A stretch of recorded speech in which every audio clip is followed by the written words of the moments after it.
So, with that, I want to talk about one aspect of Rosh Hashanah that's always been very mysterious to me, and sometimes even troubling.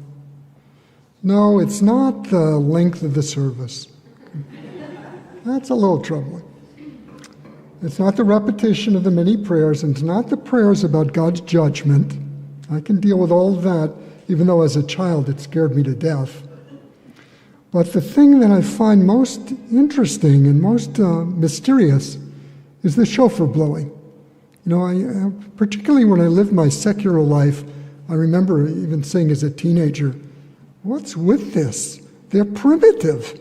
They're blowing some ram's horn as a way of celebrating. I thought I knew it all back then. Now I know nothing. But when I began to really engage in my spiritual life, I learned a huge number of things about the shofar blowing that really were very meaningful and important. And I'd like to share some of those ideas with you, so that later when we're blessed with Eli's beautiful blowing of the shofar, that you'll listen with a wizened ear. It'll make some sense to you. And maybe it'll take you to places where you're supposed to go. You know, our rituals, all of them, are not just designed to be done. They're designed to accomplish something. And the shofar blowing, too, is supposed to accomplish something. So let me visit some ideas, some places you can go. You might find a different place that I didn't mention. I'm sure there are many, many more, but I'm going to just mention a few places you can go while the shofar is blown. You know, the reality of the Rosh Hashanah celebration is that the shofar blowing, that's not a little addition, even though we're doing it at the very end of the service. It's what the service was, or what the holiday is supposed to be all about. Because if you read the Torah, here's what the Torah says about Rosh Hashanah. It's not even called Rosh Hashanah. It's not even called the New Year in the Torah. Here's what the Torah says. In the 7th month, on the first day of the month, you shall observe a sacred occasion. We're doing that. You shall not work at your occupations. You shall observe it as a Yom Tru'ah, a day when a horn is sounded. That's all the Torah says about it. It says it's a day where you're supposed to blow a horn. So what is it about blowing this horn on Yom Kippur, on Rosh Hashanah? Okay. So when was the shofar first blown? The first blowing. The first blowing is when it all started. The first blowing was at the time of the revelation on Mount Sinai. The revelation began with the blowing of the shofar, and then the mountain went into smoke and lightning and all sorts of synesthesia kind of events. And here's what the Torah tells us about the Sinai revelation. On the third day, as the morning dawned, there was thunder, lightning, and a dense cloud upon the mountain, and a very loud blast of the horn, the shofar. And all the people who were in the camp trembled. So this is where it all began. This is where the nation that left Egypt became the Jewish people. So as we sound the shofar this morning, one place you can go is to think about you're part of something that started way back then, thousands of years ago. And you can hope, and I do hope, that it will continue for thousands of years in the future. You know, we all may feel lonely at times, but we don't have to feel lonely when we know we're connected to this beautiful civilization that started thousands of years ago and is continuing now in this place and many other places around Los Angeles at this very moment. They're all thinking or getting ready to blow blow the shofar. The sound of the shofar is also a connection to the future. So if you don't want to dwell in this idea of connection to the beginning of our people and the duration of our people, you can think about the future, because there's a time when the shofar is going to blow in the future. And it's a very important time, because it's said when the shofar is blown, that's going to announce the beginning of the Messianic age. And here's what the Torah says about that in Joel. Blow a horn, Tikio Shofar in Zion, sound an alarm on my holy mount. Let all dwellers on the earth tremble, for the day of God, and here he means the Messianic age, has come. So this is another place you can visit while the shofar is being blown this morning. You can visit this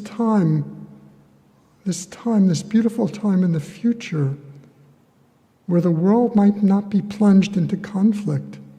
And you can even send your hopes and your wishes that be so as you hear the shofar blow. You can think about, in those sounds, that you'd love to see some peace, some beginning, some first steps towards the Messianic age in the world today. So there's one more historic moment I want to visit. It's a very important moment to visit today, especially what's going on in the world. It's a moment in the modern history of Israel. Now, many of you might have been around during the Six-Day War. I know I was. I was merely like a young lad, maybe a year or two old. No. But there was this moment when the Six-Day War ended, and the troops came into Jerusalem. And they knew the Kotel, the sacred place that they'd always sought, would be part of Israel again. And you know what they did at the Kotel? They blew the shofar. They blew the shofar. This is another time, a difficult time in the history of Israel. Now, I'm not a politician or a military strategist, so I don't try and figure out what Israel should have done after the terrible events of October 7th. And I don't try and figure out what they should do about the missile attacks every day. But what I do know is that my heart is with the everyday people in the streets of Israel. They're living under dangerous conditions. And here's a poem which was written by somebody who looked out at Israel after that terrible day on October 7th. And you know what he said? Just a very short poem. Amazing how everything looks unchanged when even nothing remains the same. Nothing remained the same. Yes, everything looks the same here in America. But the world has been different for the Jewish people since October 7th. I'm sure we can agree that we all hope for some peaceful solution to the terrible conflict in the Middle East. So maybe this year, as the shofar is blown here at our service, you can send your prayerful energy to the East with the hope that a peaceful and just solution is found to this never-ending conflict between Israel and its neighbors. So these are big picture ideas, historical, future, state of Israel. But I always like to take things to a personal level too. And I'd like to take the next step and look at some personal ways you can experience the blowing of the shofar. Rabbi Jonathan Sachs is a rabbi in my Torah class, and we love because we visit him very often. And here's what he says about the shofar. The loud blasts are a call to wake us up. Wake up, you sleepers, from slumber. The shofar is God's wake-up call to us. The shofar is telling us to regard our lives and the state of the world as if they were evenly poised between good and bad. And our next step, our next act, could tip the balance of those scales. He goes on to say, it's so easy to think that we really can't affect anything much in the world. After all, there's only one of us, and there's 7 billion people on the face of the planet. What are we but a wave in the ocean, a grain of sand on the seashore, dust on the surface of infinity? But they're teachers who think we can change the world. Rambam says the shofar is telling us to wake up to the possibilities each of us have to change the world for the better. Because the truth is, a single act of kindness, hospitality to the lonely, help to those in need, listening to someone who is close to despair, and even a smile can bring healing to a life. We never fully realize how much of a difference we can make. We never fully realize how much of a difference we can make. So the shofar is our call, it's our wake-up call to fully engage in the world and in our life. I've always thought, and I'm joined by others who suggest that the sounds of the shofar, tikiyah, shfirim, truah, sound like someone wailing or crying. The big question here is, who's crying? Are we crying in contrition and grief? Because as God's partners in creation, what have we done with the world? It was a miracle. I drove here today and I didn't see someone sleeping in a bus stop. But that doesn't happen often because I drive and I see people sleeping under blankets in bus stops. And knowing that children are going hungry. And there are conflicts all over the world. What have we done with the world? So maybe the shofar sounds are our crying. But there's an alternative. Maybe the shofar sounds are God crying as he looks down and says, I gave them free will, and this is what they've done of it. This is what they've done with it. So the shofar is really a sound of poignant discernment. It can lead us to a place we need to think about and examine our lives. That's really what it's about. That's what this whole service is about, really. It's about that moment, finding a moment to examine your life, wherever it takes place. And using that examination to feel like you can make the world a better place. It doesn't have to be groundbreaking. That's what Rabbi Sachs taught us. But it has to be something we do each day to make the world a better place. Caring for our friends and family, giving tzedakah, or just offering a smile to someone you meet on the street. And who knows, that taste of human connection in the embedded smile might make a huge difference in the world. So I'd like to end with this wonderful story. I love Hasidic stories. And there's this wonderful story about the Baal Shem Tov and one of his disciples, Rabbi Kitzix.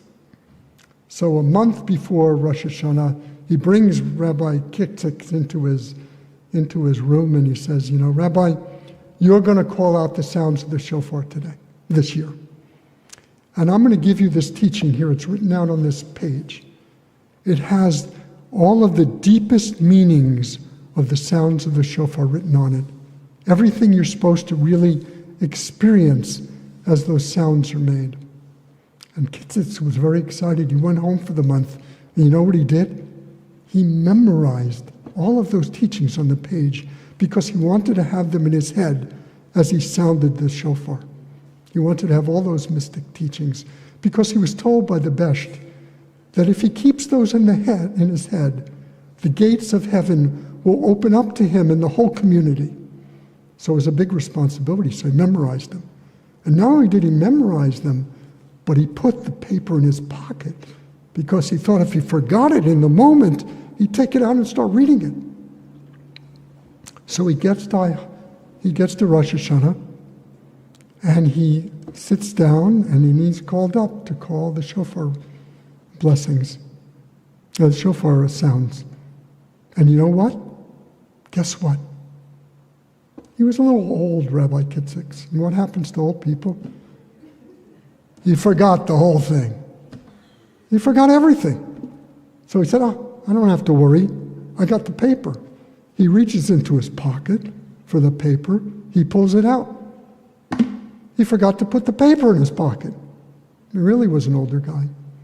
So as he called out the sounds, he started to cry because he had not done what he needed to do.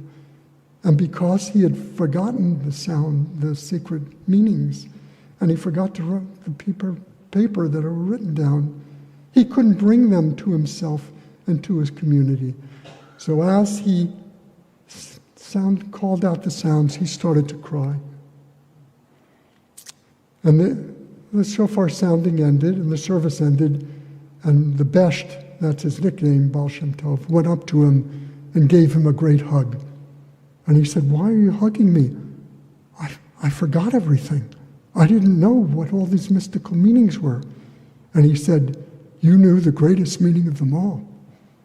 Your tears and your broken, open heart is the key to the greatest gate of heaven. If your heart is broken open the way yours was, Rabbi Kitzitz, as you sounded those sounds of the shofar for me, you opened the gates of heaven for everyone in the congregation and for yourself, because you found the most important key." So my blessing for all of you as we hear the sound of the shofar. May your hearts be broken open by these sounds, and may you find the gate of heaven that you need to find today. And hopefully it'll be a gate filled with joy, wisdom, compassion, and love. Shana Tova, and may this be a sweet and blessed year for you.